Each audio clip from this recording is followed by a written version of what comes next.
1 hour without her. Chapter 1. The Empty Chair. The cafe smelled the same as it always had: freshly ground coffee beans, warm pastries drifting from the oven, a faint sweetness of vanilla syrup hanging in the air.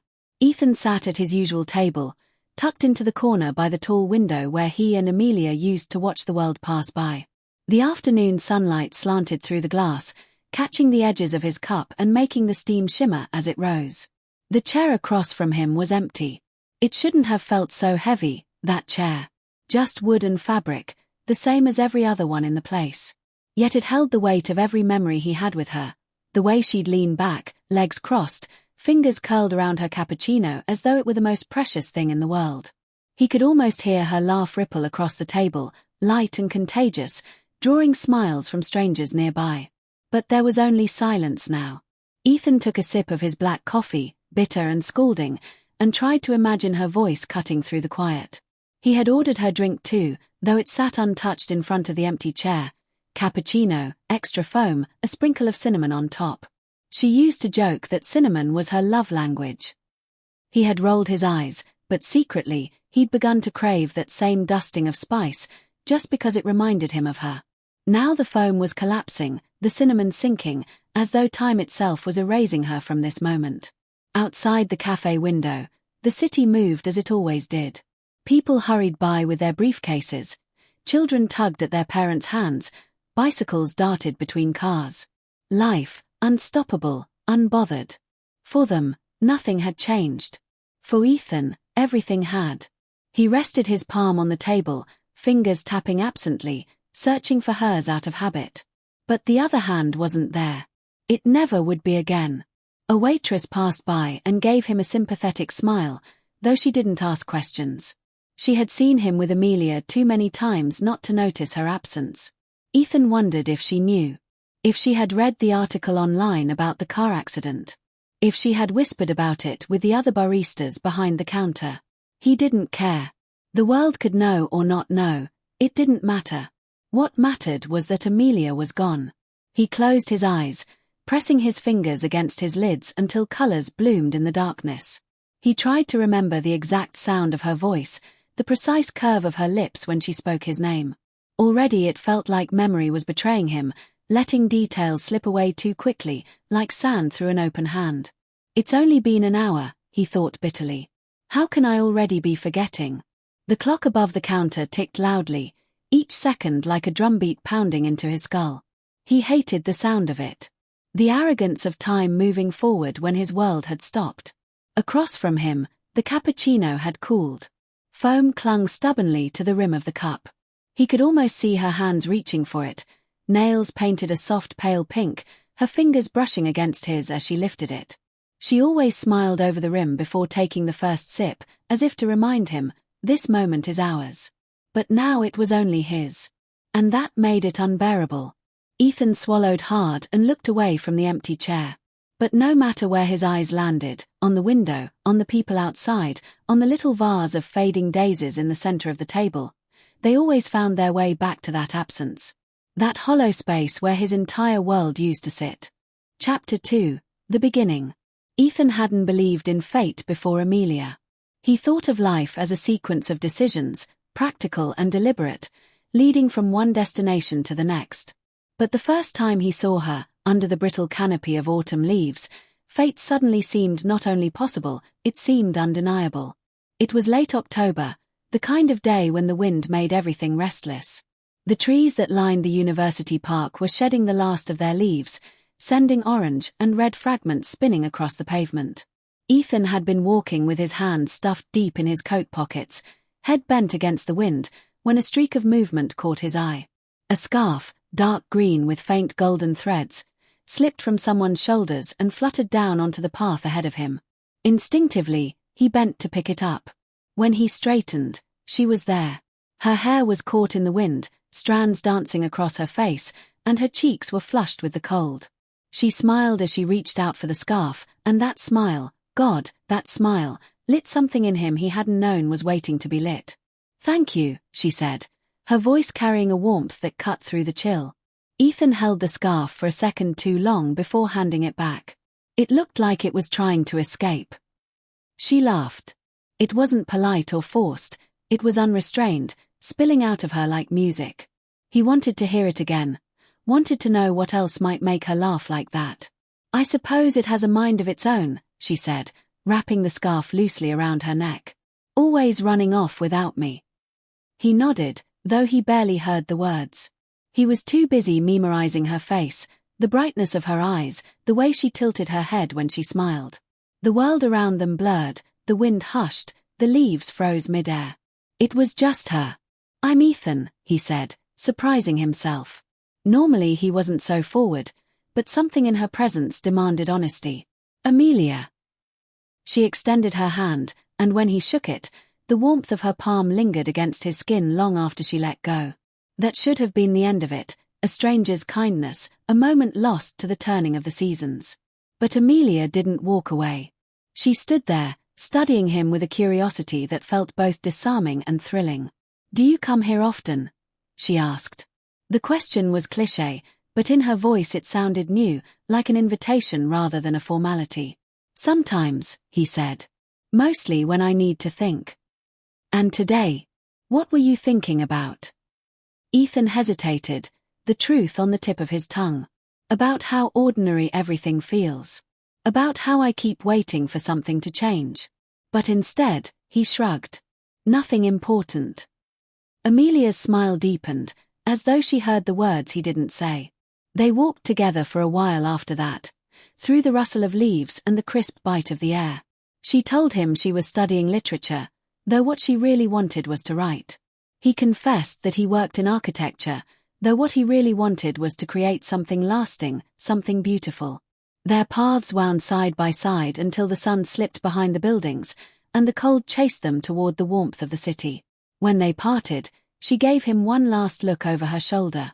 "Maybe I'll see you here again." He carried those words with him like a talisman. 4 days, he replayed the encounter, wondering if fate would be kind enough to let their paths cross again. And when it did, 2 weeks later, same park, same autumn air, it felt less like chance and more like destiny keeping its promise. Looking back now, in the hollow quiet of the cafe, Ethan clung to that memory as though it were the beginning of a story that could still be rewritten. The scarf, the laughter, the way her name had felt in his mouth for the first time. The beginning hadn't just been a moment. It had been a spark.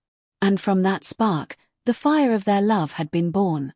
If you enjoyed this story, don't forget to subscribe to my channel so you won't miss more eerie and fascinating tales. Chapter 3, The Flame. Love, Ethan discovered, doesn't always arrive with fireworks. Sometimes it starts with a spark, small, quiet, almost unnoticeable, until it catches and spreads, and suddenly the whole world is lit by its glow. That was how it was with Amelia. Their second meeting in the park became a third, then a fourth. Soon they weren't waiting for chance but creating it, arranging their schedules so their paths aligned. The scarf had been an accident. The rest was deliberate. On their first official date, they went walking along the riverbank. The air was sharp with winter's approach, and Amelia wore gloves that were too big for her hands. She kept losing one, and Ethan teased her, scooping it up before it could fall into the mud. She retaliated by flicking water at him from the edge of the river, laughing when his scowl broke into reluctant laughter of his own. That laughter became their language. It filled the spaces between them, smoothing over awkward pauses, weaving them closer together. It was in the way she teased him about his serious face, the way he grumbled when she insisted on taking the long way home just to see the city lights, the way they shared stories late into the night until exhaustion pulled them under. Ethan wasn't used to letting people in. His life had always been carefully measured, structured like the buildings he designed, practical, functional, efficient. But Amelia was none of those things. She was unpredictable. She was messy, sometimes forgetful, sometimes stubborn, but always alive in a way that made him want to be alive too. Their love didn't happen all at once. It built itself brick by brick, like one of Ethan's buildings, but with fire instead of mortar, passion instead of plans. There were long walks where they held hands in silence, content with the rhythm of each other's steps. There were late-night arguments over nothing, who left the window open, whose turn it was to wash the dishes, that ended in whispered apologies and quiet kisses. There were days when they barely spoke, and days when they spoke of everything, laying out their pasts like maps and tracing paths toward futures they hadn't yet dared to imagine. Amelia had a way of finding beauty in things Ethan overlooked. A crooked lamppost became, in her eyes, a storyteller bent with age. The cracks in the pavement were rivers carrying secrets. Even the rain, something Ethan only thought of as an inconvenience, was, to her, a gift. She would drag him outside during storms, tilting her face to the sky, laughing as water streamed through her hair. "Dance with me," she'd say, spinning barefoot on the slick grass. And he would, clumsy and reluctant at first, until her laughter pulled him into the joy of it. The flame of their love burned brightest in those moments. In the kitchen, where they cooked together, ruining recipes but savoring the chaos. In bookstores, where Amelia wandered through aisles like a pilgrim in a holy place, and Ethan trailed behind, carrying her growing stack of treasures. In their small apartment, where nights stretched long and quiet, their bodies pressed together, warmth shared in the dark. Ethan often wondered what he had done to deserve her. Amelia seemed to exist in a world slightly brighter than everyone else's, a world where words had texture and light had flavor. And somehow, impossibly, she had chosen him to share it with. He remembered one night in particular. They had climbed to the roof of their apartment building, carrying a blanket and 2 mugs of tea. The city sprawled below them, glittering like a field of stars. Amelia leaned against him, her head resting on his shoulder, and whispered, "Do you ever think about forever?" Ethan frowned. "Forever's a long time." "Not long enough," she replied, without hesitation. He turned then, studying her face in the glow of the city lights, and something inside him shifted. In that moment, he wanted forever. He wanted it with her. And though he never said it out loud, Ethan knew, she was his fire. The flame he hadn't known he was missing until it lit every corner of his life. Chapter 4, The Fracture. At first, Ethan didn't notice the cracks. They were too small, too quiet, the kind of fractures that hide beneath the surface until one day they're impossible to ignore. It began with missed calls. Amelia's phone lighting up on the counter, unanswered, while she scribbled furiously in her notebook, muttering about a story idea she couldn't lose. Ethan told himself it didn't matter. She was busy, creative, alive in her own whirlwind. He had work deadlines too, nights when he came home late and found her asleep on the couch, the TV humming softly in the background. But slowly, those moments of disconnection began to multiply. Their dinners became quicker, quieter. Amelia was distracted, lost in her thoughts, while Ethan scrolled through emails even at the table. When they argued, the laughter that once bridged the distance no longer came so easily. Instead of soft apologies whispered in the dark, there was silence. Long, suffocating silences. Ethan hated silence. One night, Amelia came home late from a reading event. She tossed her shoes aside and collapsed onto the bed, not bothering to change. Ethan lay next to her, staring at the ceiling, the words burning in his throat. "You didn't answer my texts." She sighed, already half asleep. "I was busy. Too busy to send one message." Her eyes opened, tired and sharp. "Why does everything have to be a test with you?" The words struck him harder than they should have. He rolled away, the distance between them suddenly vast.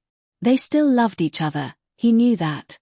He could see it in the way she absent-mindedly reached for his hand when they crossed the street, in the way she still brewed his coffee just the way he liked it, even on mornings they didn't speak. But the love had grown heavy. What once had been fire now sometimes felt like ash, warm but suffocating. Ethan found himself longing for the simplicity of the early days, the river walks, the bookstore aisles, the rooftop tea. But life had moved forward. His projects grew more demanding. Amelia's ambitions pulled her deeper into her writing world.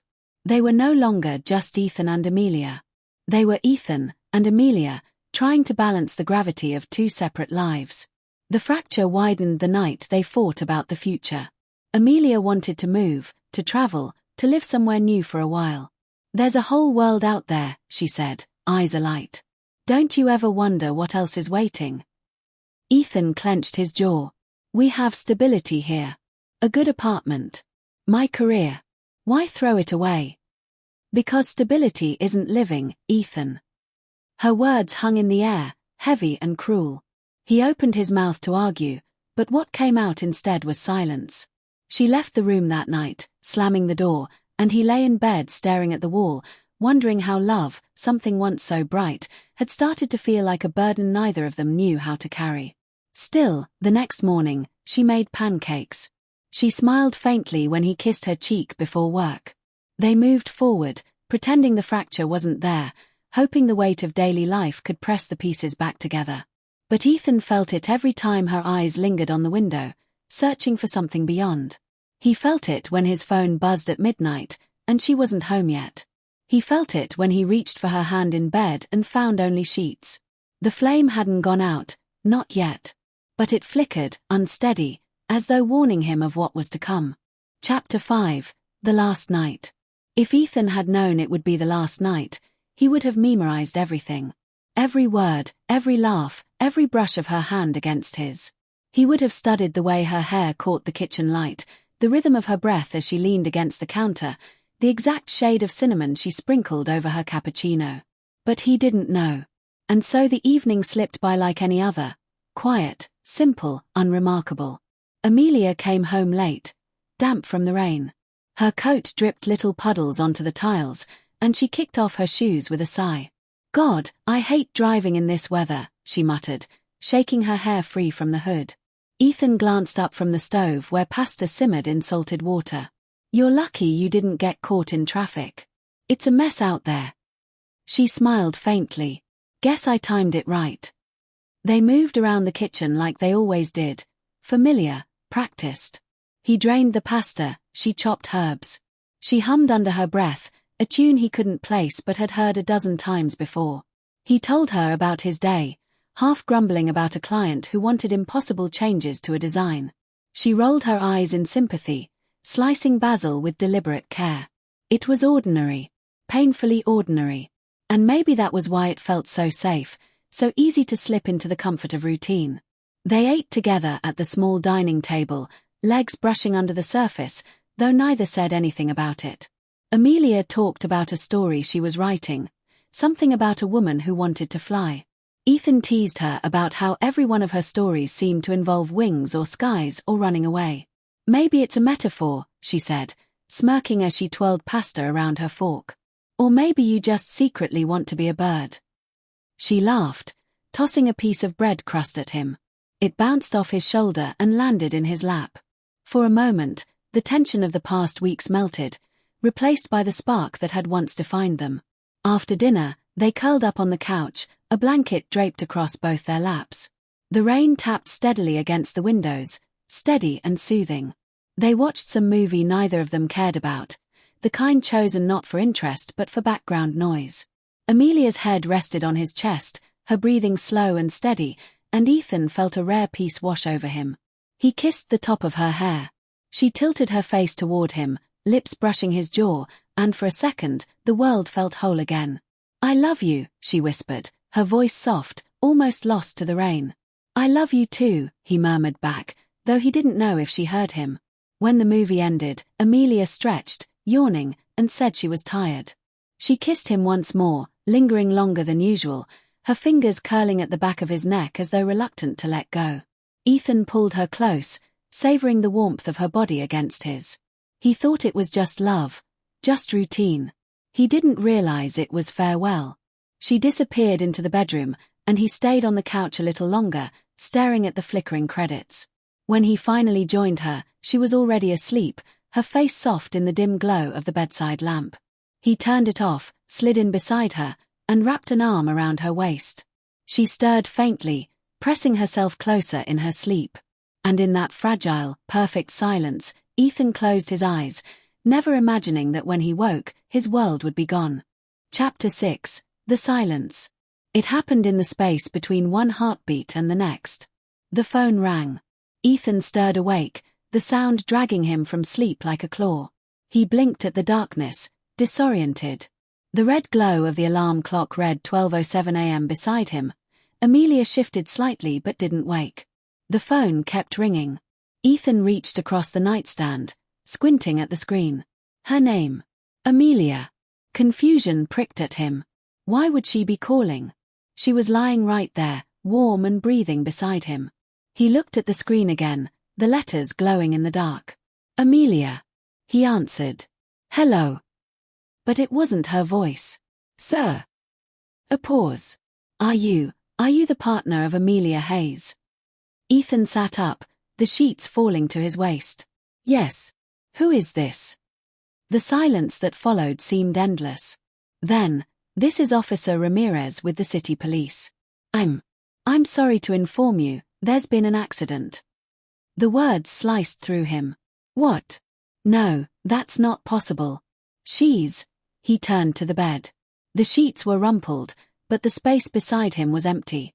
His stomach dropped. She's here, she was just, his throat closed around the words. There was a collision on Bridgewater Avenue.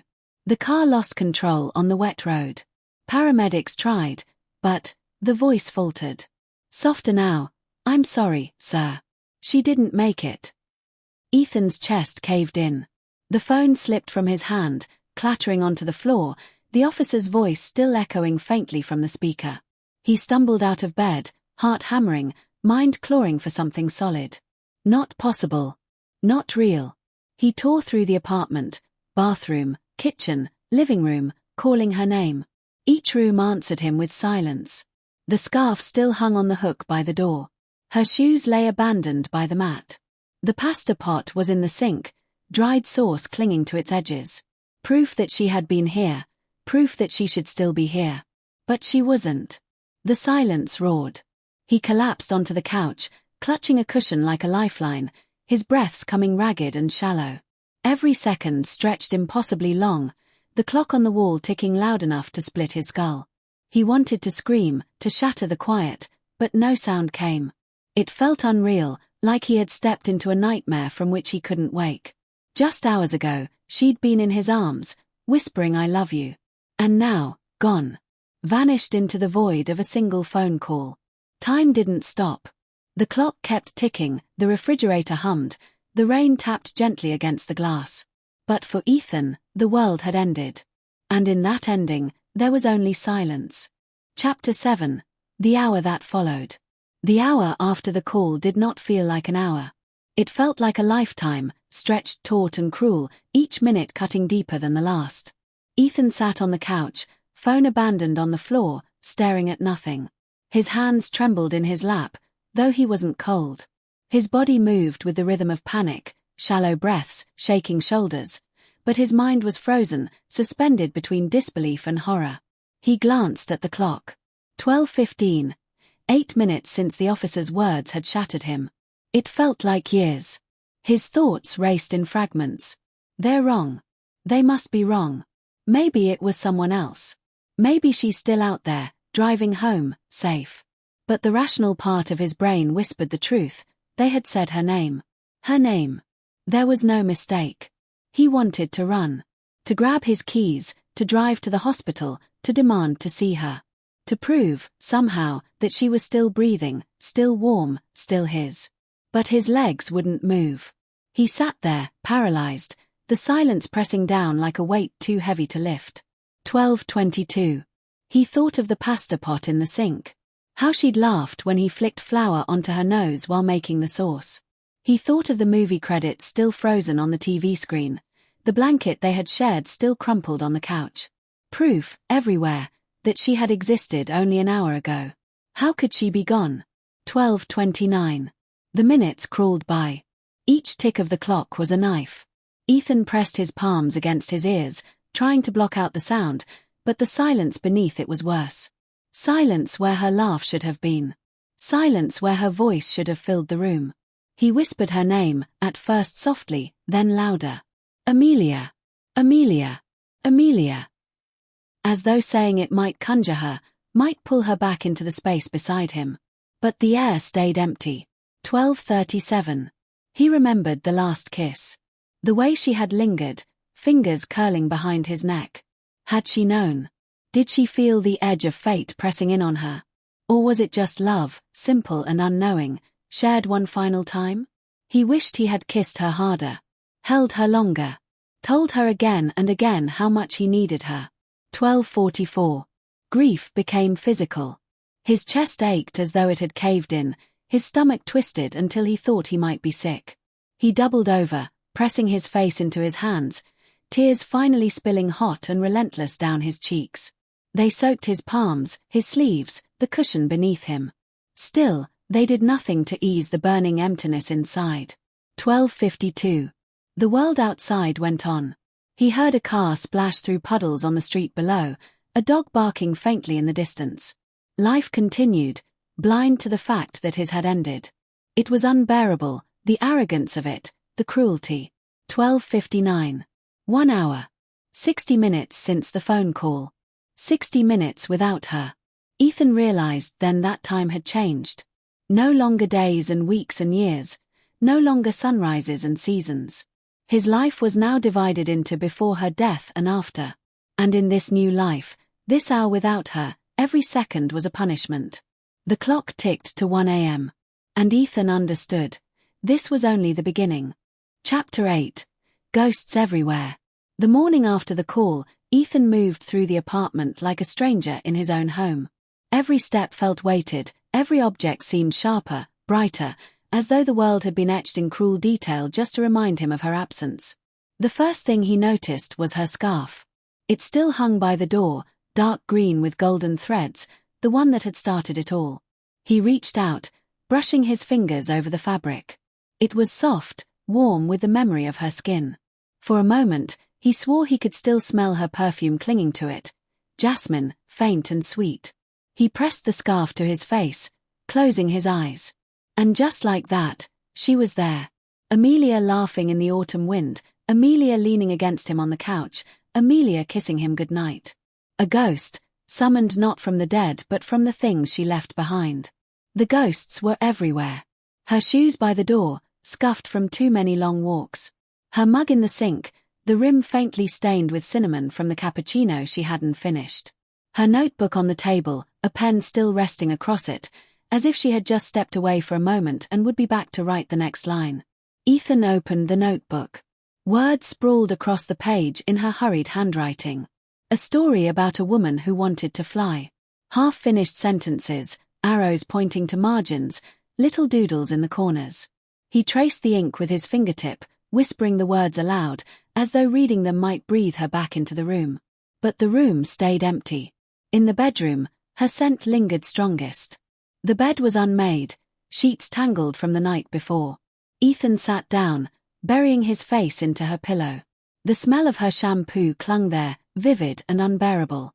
He inhaled deeply, again and again, until the ache in his chest threatened to split him apart. "Amelia," he whispered into the fabric. "Please come back." The silence answered. Everywhere he turned, she was both there and not there. A sweater draped over a chair. A half-read book on the nightstand, a bookmark stuck 3/4 through. A grocery list in her handwriting pinned to the fridge, milk, bread, basil, coffee filters. Ordinary things, suddenly sacred. The ghosts weren't cruel. They didn't frighten him. But they didn't comfort him either. They only reminded him of what he had lost, of how completely her presence had filled his life. Without her, the apartment felt hollow, but also unbearably full, every corner haunted by echoes of her. By evening, Ethan found himself talking to the ghosts. He sat on the couch, staring at the cappuccino cup still on the table, and said, "You'd tell me to clean this up, wouldn't you? You'd say it's gross." His voice cracked. "You'd laugh when I did it anyway." The ghosts, of course, didn't answer. But he kept talking. To the scarf. To the shoes. To the notebook. To the silence. Whispering apologies he'd never said. Questions she would never answer. Pleas that went nowhere. The apartment became a mausoleum, each object a gravestone marking the life they'd shared. And Ethan realized with a kind of numb horror that he didn't want to move them, didn't want to clean, didn't want to change a thing. Because if he did, the ghosts might leave.